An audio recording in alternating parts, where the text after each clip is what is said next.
এই যে ভাই, ও ভাই একটু দাঁড়ান। এই তোমার কি হয়েছে? আমার ডাকতেছো কেন? আসলে স্যার হয়েছে কি, আপনার মানি ব্যাগটা পড়ে গেছিল। এই যে ধরুন আপনার মানি ব্যাগ। ও, আমি তো আসলে খেয়াল করি নাই। আচ্ছা স্যার, তাহলে আমি আসি। তা তুমি কি করো? এই যে সামনে যে বাড়িটা দেখতেছেন না, আমি এই বাড়িতে চাকরি করি, আমি এই বাড়ির কেয়ারটেকার। ও তাই নাকি? এটা তো আমার বন্ধু আবিরের বাড়ি। আচ্ছা ঠিক আছে, আমি আমার বন্ধুর কাছে বলবো না তোমার সৎ মানসিকতা এবং ভালো কাজের জন্য। না স্যার, এটা বলার কোনো দরকার নাই। না, অবশ্যই সেটা বলার দরকার আছে। আর সে সাথে আমি বলবো তোমার বেতনটা যাতে একটু বাড়ায় দেয়। ঠিক আছে স্যার, আপনার ইচ্ছা, আপনার যেটা ভালো মনে করেন। মানি ব্যাগটা তো ফাইলামই, কিন্তু চেক করে তো দেখলাম না। দিয়ে তো সব কটা টাকা ঠিকঠাক আছে কিনা। একই মানি ব্যাগ দিয়ে ফাঁকা, একটা টাকাও নাই। তার মানে কি ছেলেটা সব কটা টাকা নিয়ে আরে খালি মানি ব্যাগটা আমার দিয়ে আরে ভালো মনে সাজলো।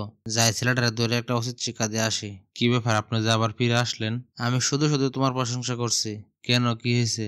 তুমি আমার মানিব্যাগের সবকটা টাকা রাইখা আমার মানিব্যাগটা ফেরত দিছো। তোমার আমি সৎ বইলা একটা ভুল করছি। তুমি তো আসলে একটা চোর। স্যার, আপনি আমারে যা বলার বলতে পারেন, কোনো সমস্যা নেই, কিন্তু আমার চোর বললেন না। এই এখানে কে রে? কি হয়েছে তোর? আর আরে দোস্ত, তুই আইছস? তোর বাড়ির কেয়ারটেকার আমার মানিব্যাগ রাস্তায় ফায়া সবকটা টাকা রাইখা আমার খালি মানিব্যাগ ফিরাই দিছে। তোর কেয়ারটেকার আসলে একটা চোর। কি, তুই একটা চোর? স্যার, বিশ্বাস করেন আমি মানিব্যাগের থেকে একটা টাকাও চুরি করি নাই।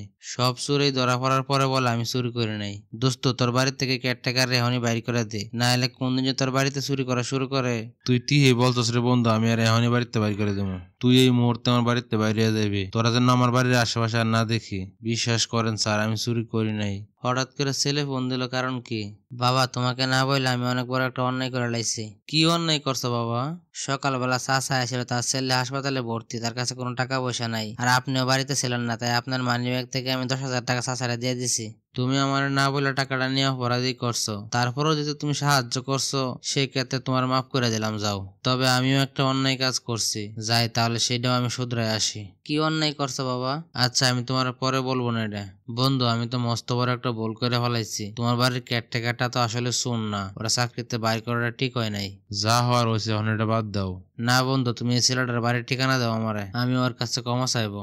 আরে আপনি আমার বাড়িতে আপনার উপকার করার প্রতিদান হিসেবে তো আমি আমার চাকরিটাই হারাইলাম, আর কি চান? আসলে আমার ভুলের জন্য আমি তোমার কাছে লজ্জিত, তুমি আমারে ক্ষমা করে দাও। আমি আমার ভুল বুঝতে পারছি। এখন আর আপনার ভুল স্বীকার করে কি লাভ? আমার যা ক্ষতি হওয়ার তা তো হয়েই গেছে। আমি মাইর খাইলাম, চাকরি গেল, মান সম্মান গেল। এটাই হইলো মানুষকে উপকার করার প্রতিদান।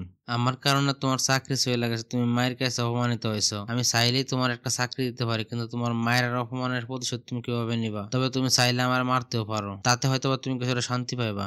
না না, আপনি এটা কি বলতেছেন? আপনি আমার বয়সে অনেক বড়, আপনার এই মারি কেমন করে? এই ধরো আমার ভিজিটিং কার্ড, কালকে অফিসে গিয়ে আমার লগে দেখা করো, তোমার আমার অফিসের ম্যানেজার বানিয়ে দিব। প্রথম অবস্থায় তোমার আমি 50,000 টাকা বেতন দিব, পরবর্তীতে আরো বাড়ায় দিব। আপনি কি সত্যি বলতেছেন? চাকরিটা দিলে তো আমার অনেক উপকারী হইতো। আপনার ভুলের জন্য আপনাকে আল্লাহ ক্ষমা করুক।